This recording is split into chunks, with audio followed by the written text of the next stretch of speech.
Məgər haqqa tərəf getdi, onu mərdanə bilən bildi. Səni divanə bilən bildi, məni divanə bilən bildi. Dərdi bizlərlə bölüb getdi, xiridarlar var unutmazlar. Hamı dünyaya gəlib getdi, xiridarlar var unutmazlar. Neçə şairlər ölüb getdi, xiridarlar var unutmazlar. Bu Qaraydın kimi ustadım, yenə əfsanə bilən bildi. Bu Qaraydın kimi ustadım, yenə əfsanə bilən bildi. Görürəm tərifə layiqdir, görürəm sadədir qardaşlar.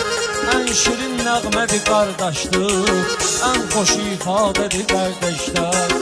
Görüm açılıb qapılar getdi, görüm azadədir qardaşlar. Bir salam getdi bu məclisdən, qara zindana bilən bildi. Bir salam getdi bu məclisdən, qara zindana bilən bildi. Sözü dərk etmək ibadətdir, pul ilə qiyməti ölçülməz.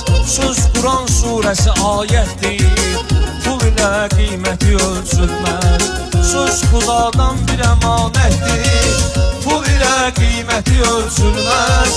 Sözü mirvari sayan saydı, sözü dürdanə bilən bildi. Sözü mirvari sayan saydı, sözü dürdanə bilən bildi.